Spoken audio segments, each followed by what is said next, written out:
So the first thing that we're going to talk about is what we learned in the Desmos activity, and that is the p-test.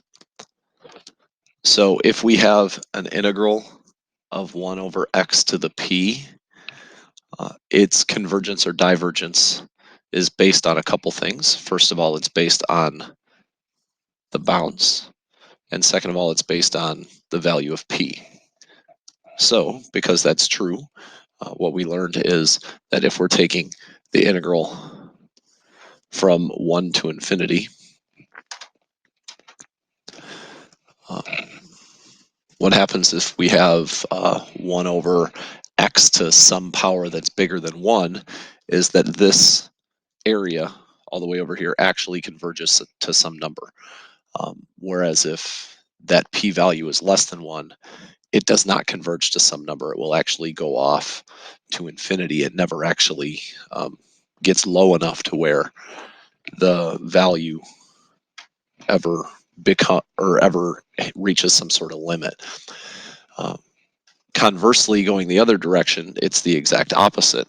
So if we're taking this area, that converges, the integral from 0 to 1 converges if p is small, so somewhere between 0 and 1, somewhere between 0 and 1, and it diverges if p is big. And so what ends up happening is, just like you saw in the Desmos activity yesterday, um, this black area gets larger and does not converge if our p-value is bigger than 1, and the red value gets larger and does not converge if the p-value is less than 1, and vice versa. If p is equal to 1, everything diverges, and that's because when we take the integral of 1 over x, we get the natural log of x, and that ends up not working out either with a 0 in there or an infinity in there. Um, or a 1 in it, like basically it never works out. So that is something that we learned yesterday, hopefully in our activity. Really quickly, we will take a look at what happens with the function 1 over x and then the function 1 over x to the p. So notice as you have 1 over x to the p and p gets larger, everything after 1, the area under the curve between that and the x-axis would definitely be smaller than 1 over x. And the area between 0 and 1 would be greater than 1 over x. And likewise, if p is smaller than 1, then the area after 1 is bigger than the red curve, which is 1 over x. And the area between 0 and 1 is definitely a lot smaller, um, between the x-axis and the blue curve versus the x-axis and the red curve. 1, 2, 3. I have written on the board what happens when we take both sides of the integral of 1 over x dx. Notice that the natural log of x, when we have the natural log of 0, that's infinity, so that's basically what happens in this one right here. And then in the second one down here, if we have the natural log of infinity, that goes off to infinity. And infinity minus 0 is infinity. So basically, both cases where p equals 1, we get divergent integrals. We do not get an area that actually goes to a number. But that is that cutoff point, essentially, where p equals 1. That's the cutoff point where we have convergence or divergence in either way. And ultimately, that's our first comparison test. So when we were back at the Desmos thing that I just showed you a minute ago, our first comparison test is what happens when we compare things to 1 over x. So now what we're going to start doing is comparing things to other things that we know. So now we know pretty much everything dealing with 1 over x to the p. And so now we're going to start comparing things to that that we may not be able to integrate very easily. So let's take a look at this chart. So if we have f is less than g everywhere in the chart, I will make f in red, and I will make g in green. So notice A has to be bigger than 1, and F is less than G um, everywhere to the right of A. So let's make A there. So at some point, G has to become bigger than F everywhere to the right of A. So if you look at A, F is smaller than G everywhere to the right of A on our picture. So if we know that G of X converges, so we know that G of X converges, that means that this area underneath G from A to infinity goes to some number. So that goes to some number. What does that mean about F? Well, if the green area goes to some number, and the red area is smaller than that, the red area must also go to some number. So in this case, f of x must converge. Now we have the exact same situation, but we know that the green area does not converge. The green area diverges. What does that mean about f? That means absolutely nothing. F could diverge, but f could converge also because it's smaller than something that diverges. We're not actually getting any information. So it could converge or it could diverge, but we don't know. Now, let's take a look at the third situation, where if f is still smaller than g and f is known to diverge. So I thought I moved you. If f is known to diverge, so that means that this red area from a to infinity does not reach a value, then the green area, the area under g, must also not reach a value. So that must also diverge. And the reason for that is if f is too big, essentially, and keeps increasing in value as we go off to infinity, and g is bigger than that, it can't possibly go to a specific number. And that's the direct comparison test. So let's move this out of the way a little bit. Oh, that bounced. So if we move this out of the way, let f and g be continuous functions on a to infinity, and f is always smaller than or equal to g. So as long as we're bigger than or equal to a. We know that f of x converges if we know that g of x converges. Likewise, we know that g of x diverges, the integral, if the integral of f of x diverges. And the exact same thing works if we have the integral from 0 to a or something. If we have the smaller one diverging, then the bigger one has to diverge. If the bigger one converges, then the smaller one must converge. If the bigger one diverges, that doesn't tell us anything about the smaller one. And if the smaller one converges, that doesn't tell us anything about the bigger one.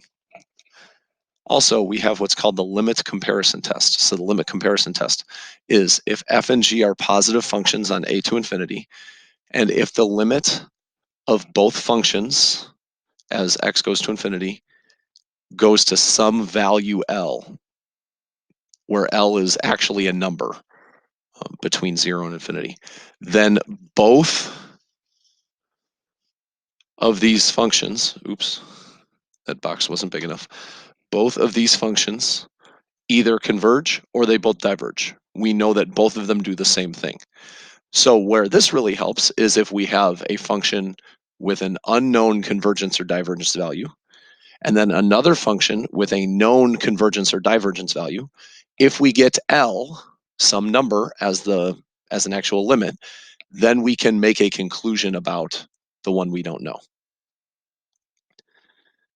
But if we don't get some value, the limit comparison test gives us no conclusion. So we only get a conclusion in the limit comparison test if we get a value for this limit, which means you have to choose wisely on which function that you want to compare it to, basically.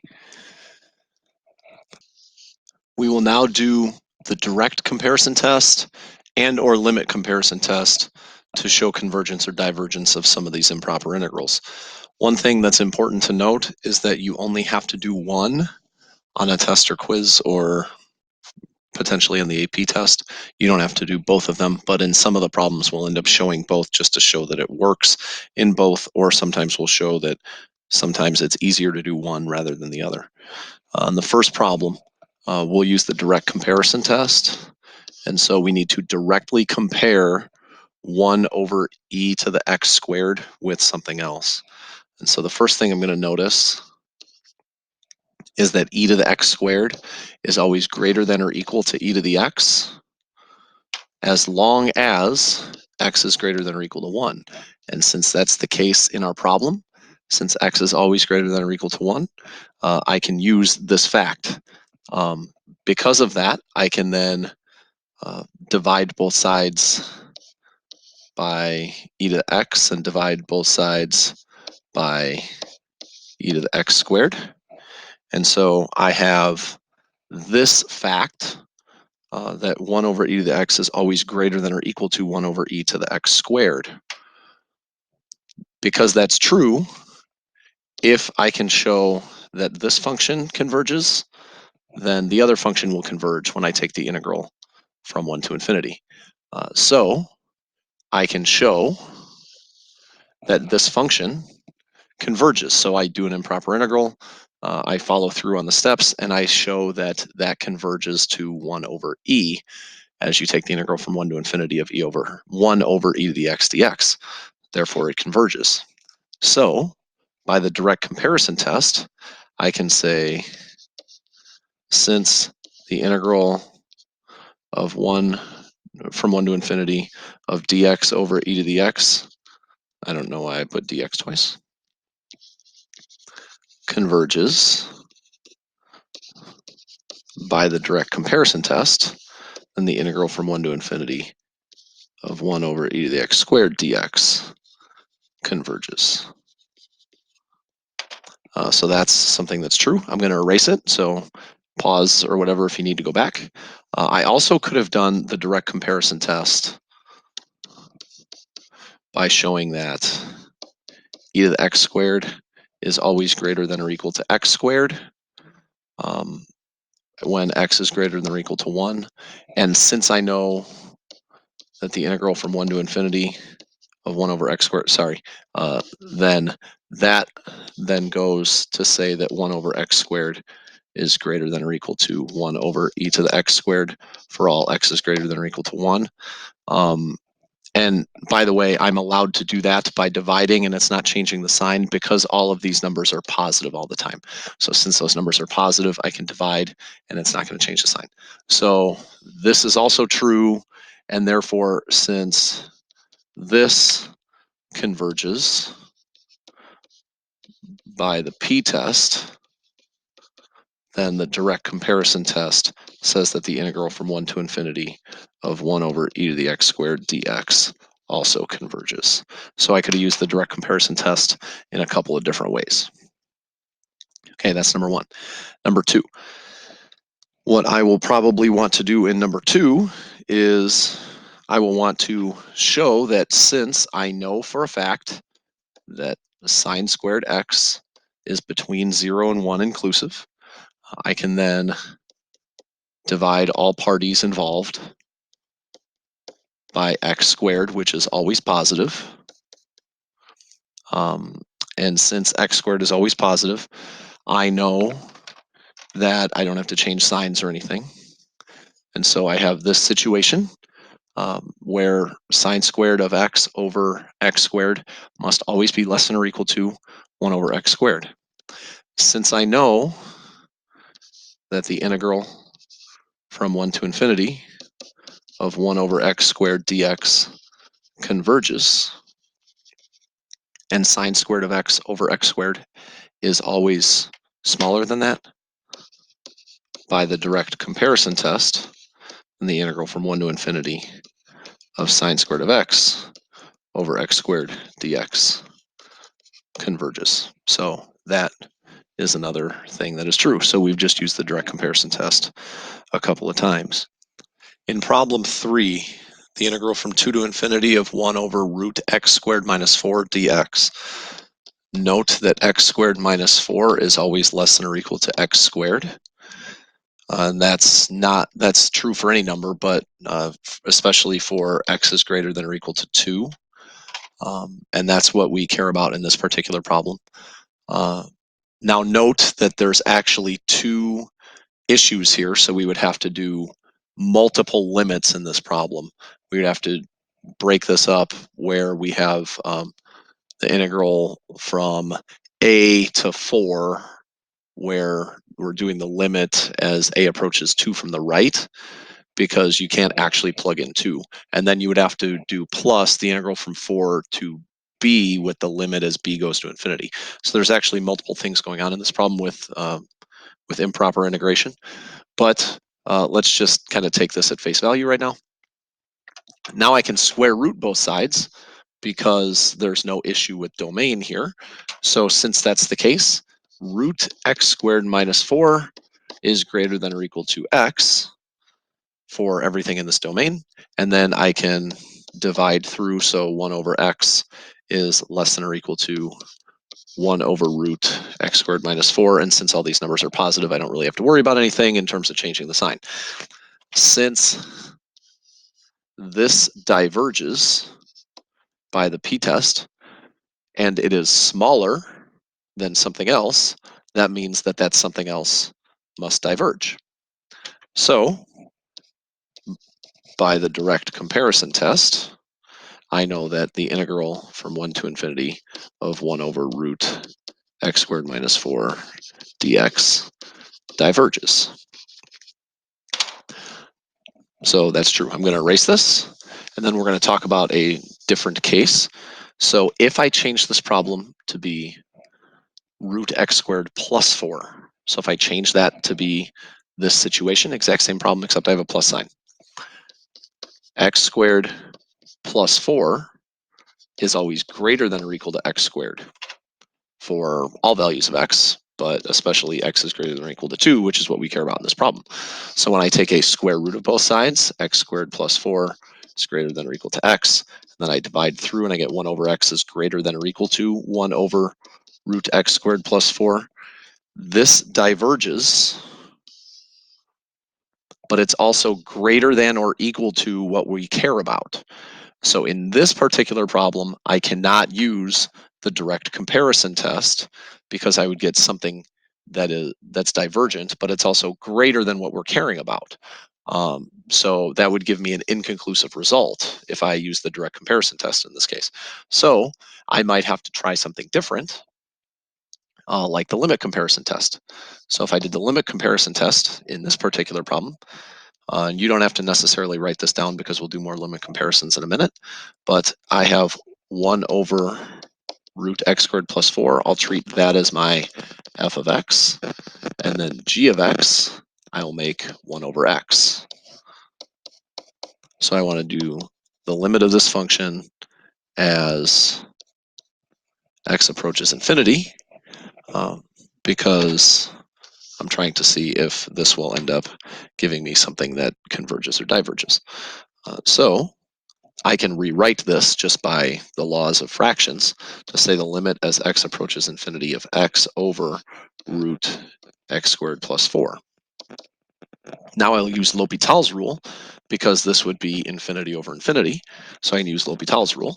So I can say the limit as x approaches infinity is 1 divided by 1/2 x squared plus 4 to the negative 1/2 times 2x. So I would end up with rewriting this by the rules of fractions. I would have 2 root x squared plus 4 over 2x. That cancels the 2's off, and I end up with root x squared plus 4 over x, which is basically the exact in the reciprocal case of this. So it seems like I'm just going to end up keep bouncing back and forth between these two things. And this appears that it will also be inconclusive. So this particular case, I get an inconclusive thing for both the limit comparison test and the direct comparison test. So that might be a good idea on your own to see if that one converges or diverges. Just kind of explore it a little bit. Problem 4. So we have root x minus 1 over x cubed, and that's the integral from 1 to infinity. So in this case, the first thing I'll do is try the direct comparison test. And so I have root x minus 1 over x cubed is less than root x over x cubed for all x is greater than or equal to 1. That just seems like it makes some sense because the denominator should be the same and the numerator, the one on the right, would be strictly greater than. So since that is the case, let's rewrite the one on the right as a p-test. So I have root x minus 1 over x cubed is greater than or equal to 1 over x to the 5 halves. I know that because root x is x to the 1 half, and I can just use the laws of exponents to write it as x to the 5 halves. This converges by the p-test, and since that converges and it's larger than root x minus 1 over x cubed, that means that by the direct comparison test, the integral from 1 to infinity of root x minus 1 over x cubed dx also converges. So if something larger than it in all spots converges, that means that that one also must converge.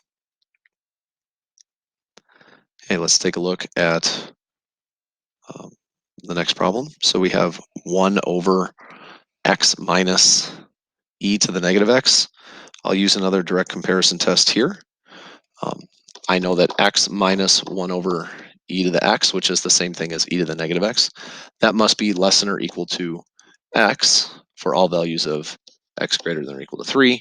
So I can say that by dividing both sides, 1 over x is less than or equal to 1 over x minus 1 over e to the x. Since everything is positive, I'm allowed to do that. Notice that 1 over e to the x is the same thing as e to the negative x. That one diverges.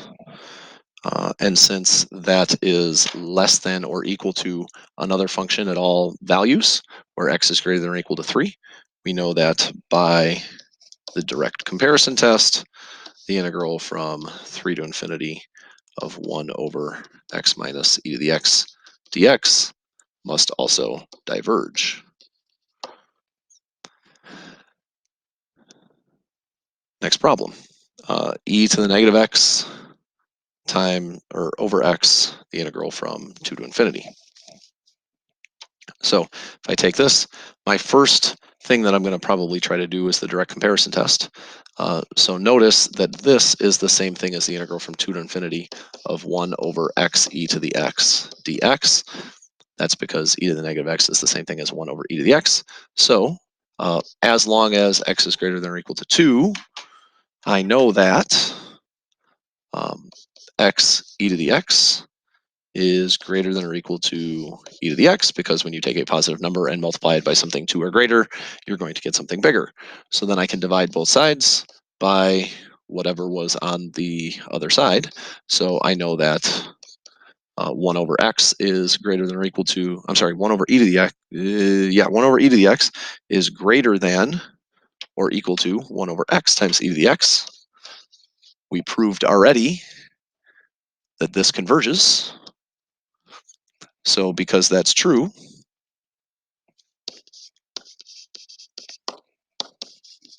by the direct comparison test, the integral from 2 to infinity of 1 over x e to the x dx also converges. A couple more problems. Number 7, we have 1 over x squared plus 2x, the integral from 3 to infinity. So in that case, oh, I'm sorry, there's a minus on your paper. Minus on your paper. So the integral here, if we try the direct comparison test, x squared minus 2x is less than or equal to x squared as long as x is greater than or equal to 3. So then we have 1 over x squared is less than or equal to 1 over x squared minus 2x. This guy right here converges by the p-test. However, if it converges and it's smaller than something else, that actually doesn't tell us anything. So the direct comparison test is inconclusive in this case. So because it's inconclusive, what that means is we will try the limit comparison test. And so let's take x squared minus 2x and make that our f of x, or I'm sorry, 1 over that. Let's make that our f of x. And then let's make our g of x equal to x squared. So x squared, 1 over x squared. It doesn't really matter which one we put on the top or bottom. Oh, and I'm sorry, g of x should be 1 over x squared. So we have 1 over x squared divided by 1 over x squared minus 2x, and we're going to take the limit as x approaches infinity. So as we do this, remember by the laws of fractions, we can rewrite this as the limit as x approaches infinity of x squared over x squared minus 2x. Since this would be infinity over infinity, we're going to do some L'Hopital's rule.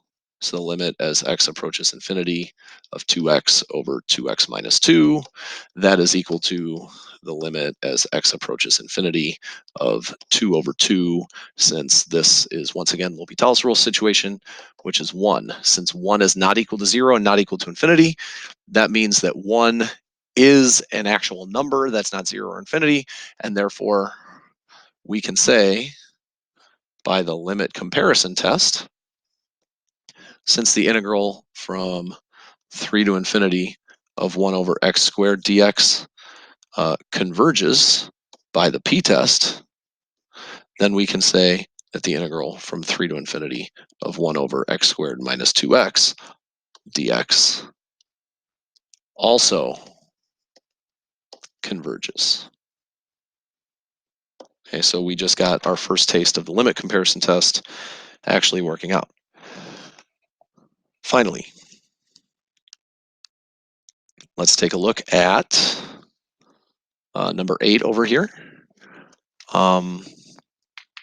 With number 8, I would say that your best bet is probably the direct comparison test, but we'll try the limit comparison test first because we haven't had very many times where we've used the limit comparison test.